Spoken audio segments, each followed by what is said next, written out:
Buck O'Neill would say that the Monarchs were always a good team. But when Satchel was on the mound, they were a great team. But the thing about Satchel was, Satchel brought out the greatness in everyone else. And one of the legendary stars of the Negro Leagues who took the challenge of facing Satchel the most, the great Leon Day. Leon Day, who was a great two-way star in the Negro Leagues, faced Satchel on 4 different occasions, winning 3 of those head-to-head matchups against his rival. And in one of the games, they're in the midst of a scoreless pitching duel when Leon Day takes matters in his own hands and hits a home run to help himself win a 1-0 matchup against his rival Satchel Paige. Leon Day was one of those unheralded stars of the Negro Leagues that you should know, because Leon Day was as good as they came.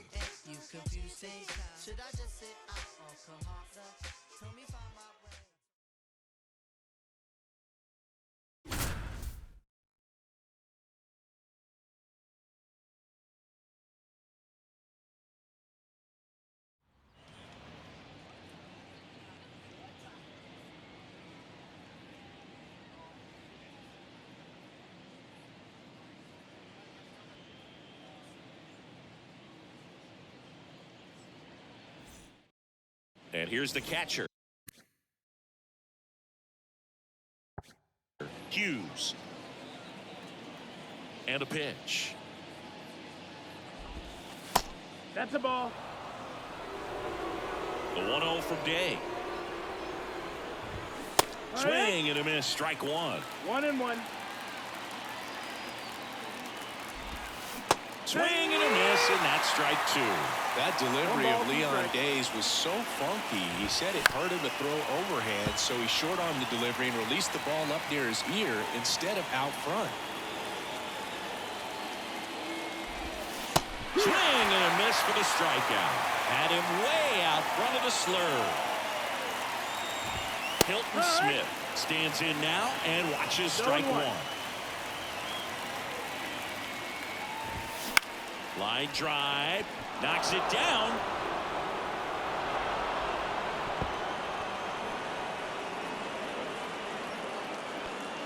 Man at first. Here's the center fielder, McDonald. Late on that fastball. 0-1. Chris, could that short arm delivery you mentioned make it tougher on hitters because they weren't used to seeing it? For sure, Boog. Hitting is about timing, and when you've got mid-90s coming from a spot you're not used to, it's very hard to get your timing right. Swings through that one for strike 2. No ball, 2 strikes. Smith off of first with 2 away. Tries to check his swing. Now a look to third. And he won around. Not an easy call there, but that puts an end to the inning. The pitch. In the air to left down the line. And a foul ball. When Leon Day got an offer from Rap Dixon to sign with Baltimore, Leon's dad asked him, "Is that what you really want to do?" Well, Leon responded, "It's the only thing I want to do." Well, that was good enough for his dad to give his blessing. Miller in the box here lets that one go for a ball. 1-0. You know, Day got started in pro baseball early. He was just 17 years old when he signed with the Baltimore Black Sox. The next year, he jumped to the Brooklyn Eagles, and he took off with them. 1 down, base is empty. Caught him looking for the K. So 2 down now, and here is Murray. That one finds the zone. That's strike 1. No ball, 1 strike. Way out front for strike 2. 0-2. And a swing and a miss.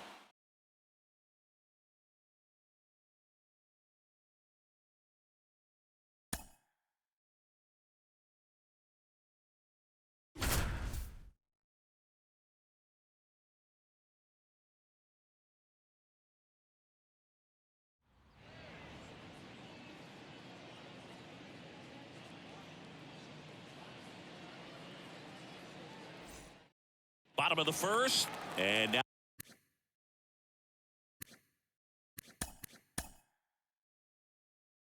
now the center fielder, Leon Day.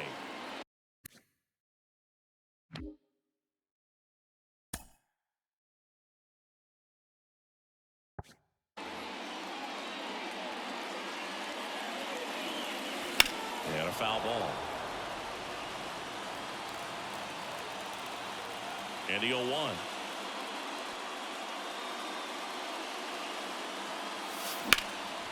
And that one is lifted in the air on his way over.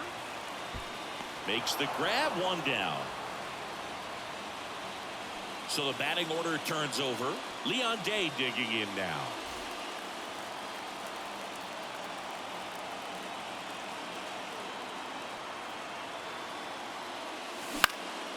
Next offering popped in the air, right field. Smith hauls it in, 2 away.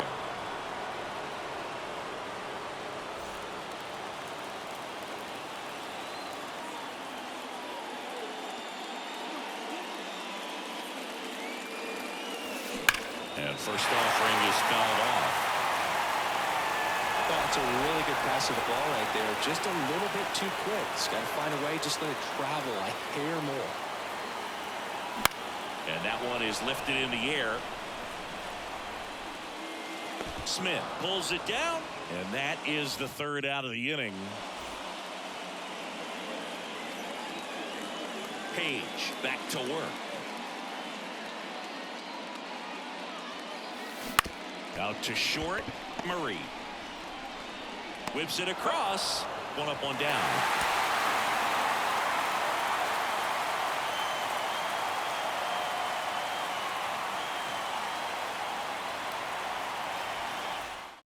Here's the center fielder, Leon Day. And here it comes. Hammers that one deep left field and forget it.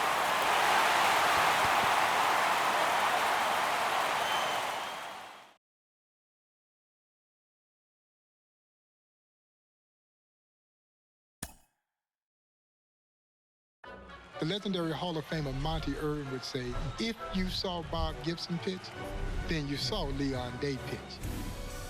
That Gibby had nothing on the uber-competitive Leon Day, who at first glance you wouldn't think was necessarily a great athlete. Oh, but he was. Standing 5'7" tall, weighed about 170 pounds of pure fearlessness and competitiveness. Leon Day, as Larry Doby would describe, I never saw a major leaguer that was better than Leon Day. I never saw a pitcher better than Leon Day.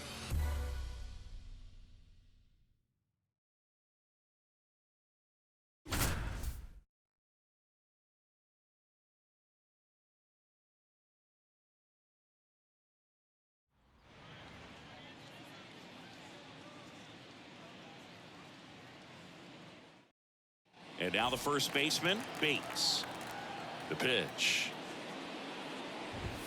There's a strike, 95 of that one. 0-1. You know, in 1946, Jackie Robinson actually asked Leon Day to join the Montreal Royals with him in the Dodgers organization. Leon had already signed with Newark, and his arm wasn't what it had been, so he turned Jackie down. Pulled the string on the changeup. Digging in, Glass. That one in the dirt, and that's ball one. You talked about how Day was almost the Dodgers singing. Think about the Dodgers teams of that era. You add a healthy Leon Day to Jackie, Duke Snyder, Pee Wee Reese, Don Newcomb, Roy Campanella. They might have had their own dynasty. Popped up, foul territory behind the plate. Ford pulls it down, and there's two gone. Josh Gibson stepping in now.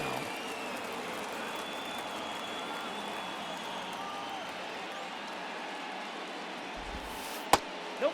That's inside. 2 out, space is empty. Aye.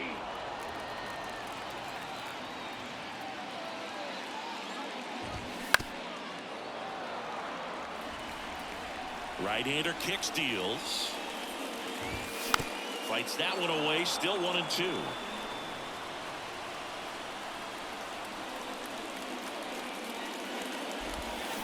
Hacks and misses. It's a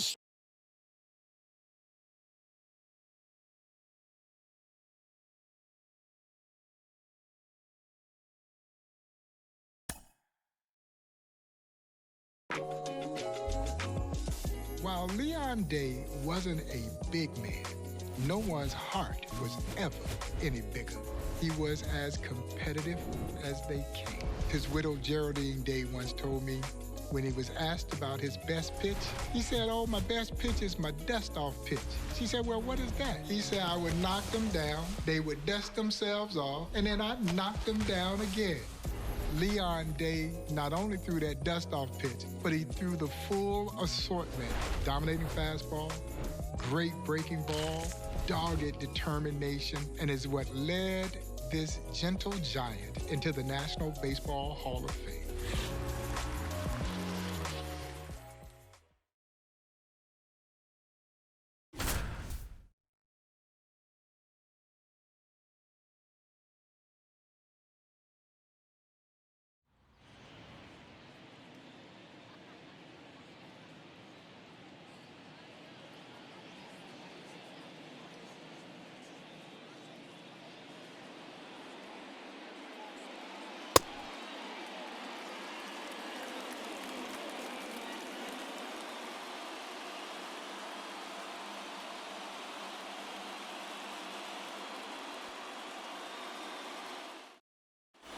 And welcome back to the ballpark.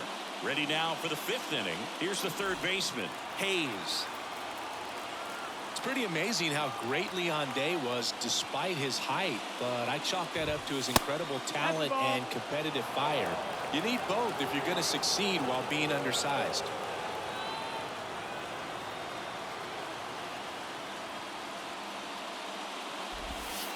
Bottom of the zone and a called strike. You brought up Leon's height, Singy. A lot of great undersized pitchers could really bring it. Names like Pedro Martinez, Billy Wagner, Tim Lincecum, and Marcus Stroman come to mind. Day comes to the plate.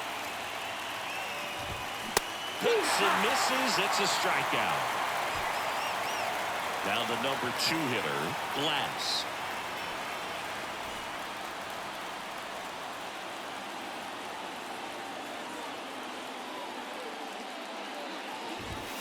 That one's in there, 0-1.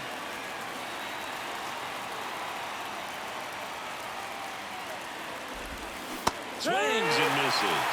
And the count is 0-2. Swings and misses. It's a strikeout. He swung over top of the curveball. Rap Dixon digging in now. A big swing and a miss. 0-1.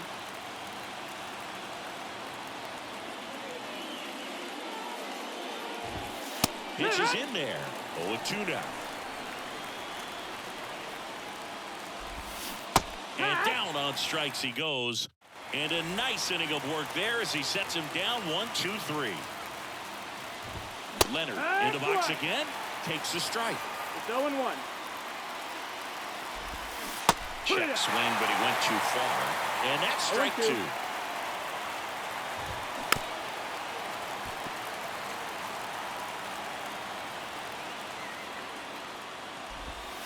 That one not close. Now 1-2. And a foul ball. He stays alive. It's so hard to slow yourself down when you see that juicy breaking ball, but the most success happens when you try to take that right back up the middle approach. And they tag him out. Here's the catcher to hit, Hughes.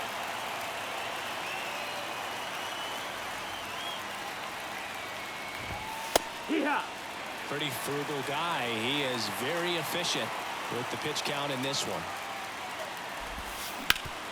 Up the middle. And he beats it. That's a hit. Great try there. One gone, runner at first. And now McDonald. No ball. 1 strike. And the right-hander deals. That one finds the zone. And the count is 0-2. Can't connect on the curveball, struck him out. So digging in, Miller. Right through there for a strike.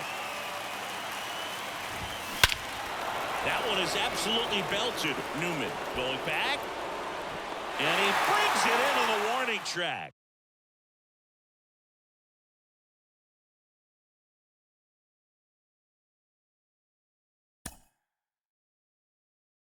Leon Day ran the 100-yard dash in 10 seconds in his baseball uniform.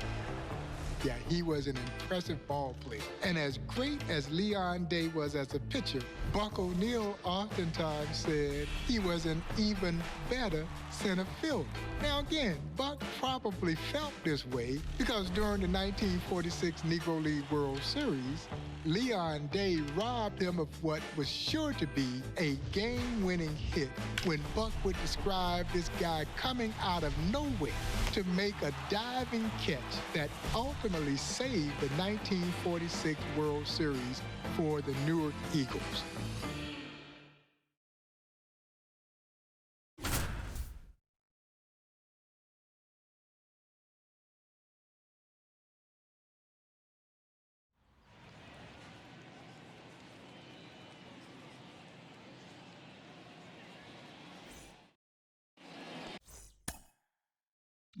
So 2 down. Buck O'Neil digging in now.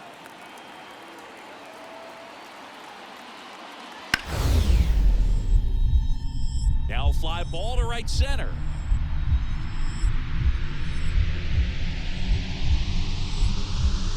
He got it. He got it. Leon Day makes.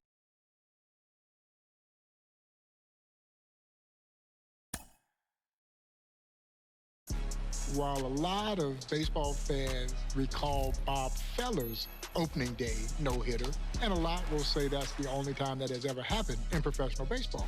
But that's not true.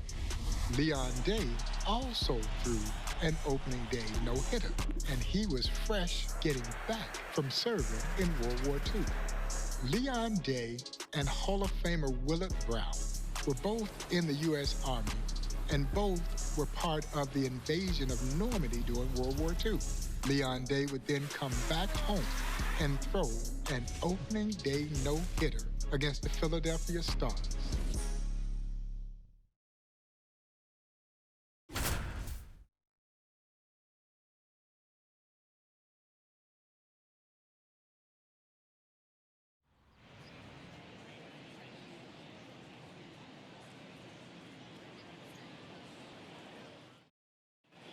All set for the start of the inning. Leading off, Gardner. And that one just misses. A ball and no strikes. And another ball. While Leon Day was serving in Europe, the Armed Forces actually had a World Series of their own, featuring black players taking on MLB stars like Ewell Blackwell. Leon helped his team win the series 3-2. Swing and a miss. Chris, I imagine that Leon had a lot to do with the black players winning that series you mentioned. For sure, Boog. He won Game 2 with a complete Game 4 hitter, and he struck out 10 batters. And that's in the dirt. And now 3-2. Swings through that one. It's a strikeout. He's 2 outs away. And now the right fielder, Bell. That's in there. Going around. Swing and a miss. No ball, 2 strikes. And a swing and a miss. Down on strikes. Day with just 1 out left to get for the no-no. So they're down to their final out. Waters will hit next.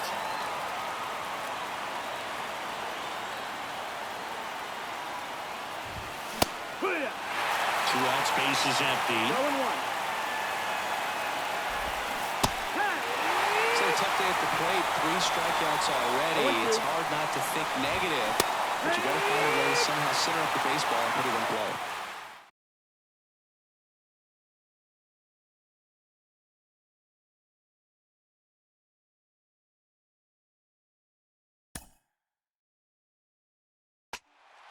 Leon Day punched out a lot of hitters during his time playing baseball. And while Leon Day's stellar career was littered with all kinds of amazing feats, 1942 was one that I think he might point a finger toward as well, when he struck out 18 Baltimore Elite Giant players, including getting the great Hall of Famer Roy Campanella 3 times in that game. He holds the strikeout record in the Negro League, in Puerto Rico, and in the East-West All-Star Game. Pick it up, do no whip, I flick it up, flick it up, flick it up.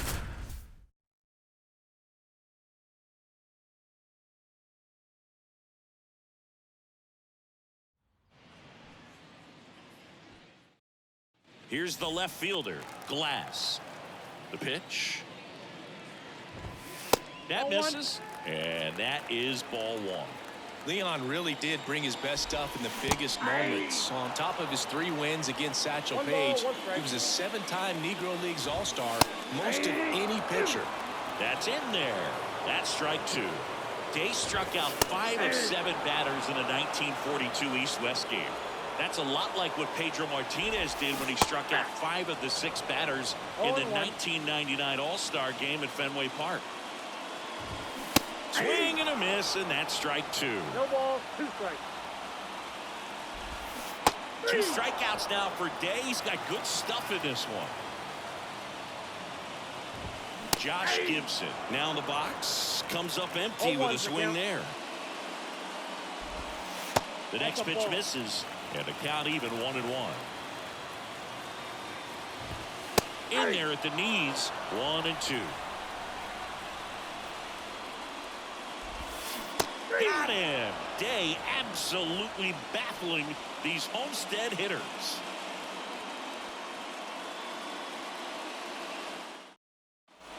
And we're back. Bottom of the inning. Buck Leonard digging in now. And a swing and a miss. 0-1. Foul ball there. Day wheels and deals. Stays alive. Fights it off. He'll see another.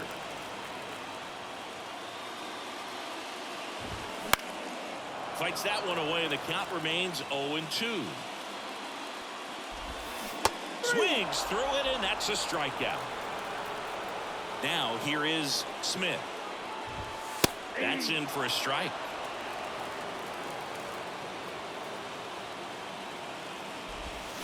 Swings through that one, out in front that time.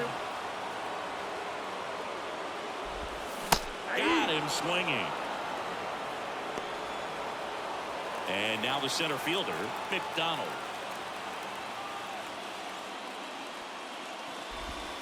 That one missed.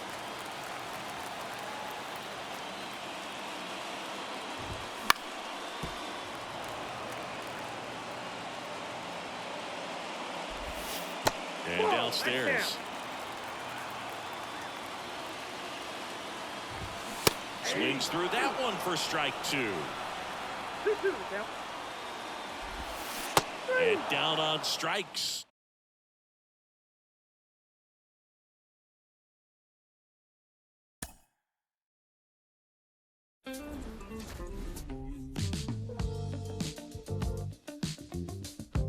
Here at the Negro Leagues Baseball Museum on our Field of Legends, Leon Day is standing out in right field. He's in right field because all the statues were based on when these legendary stars were inducted into the National Baseball Hall of Fame. Keep in mind that Leon Day played every position except for catcher. During his stint in the Negro Leagues, he was likely the most versatile player playing the game at that time. Leon Day was the last Negro Leaguer to still be alive to learn that he was going into the National Baseball Hall of Fame.